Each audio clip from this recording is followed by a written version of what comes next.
ma isticmaashaa adeega internetka ee ADSL Plus ee billaha ah mana jeceshahay in aad ogaatid inta qof ee kula isticmaasho internetkaaga daawasho wanaagsan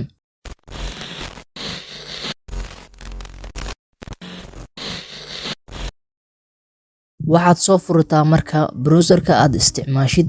kadib waxaad ku qortaa IP addresskan oo ah 192.168.1.1 kadib waxaad tiraahdaa search wuxuu ku keenayaa marka shaashadan ee leedahay shirkadda Hormuud meesha ugu horeysa marka waxaad gelisaa username-kaaga oo ah dadka dhan marka way ka sameeyeen halkan waxaad gelisaa admin oo small aad ka bilaabaysid password-kana waxaad gelisaa password-ka aan shaashada ugu soo bandhigay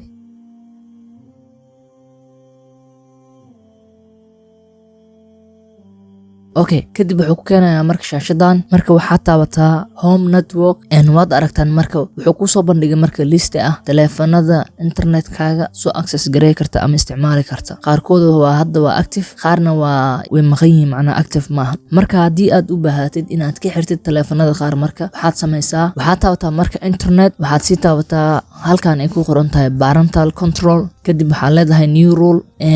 marka waxaad sameynaysaa kuwa hore ruleka magaciisa magac ayaa u bixinaysaa kadib marka hal device ayaa inta ka dooranaysaa select ayaad leedahay kadibna waxaad sameynaysaa saacada ka bilaabanayso in laga xiro ilaa iyo saacada ay ku ekaanayso labada marka waxaa leeyahay aniga 2 saac ka bilaabo ilaa 2 saac safe ayaad leedahay sidaas ayaad ugu xirtay marka device-kaas internetkaaga ma isticmaali karo even asagoo haysta xataa password-kaaga ilaa meeshan saxda aad ka qaadid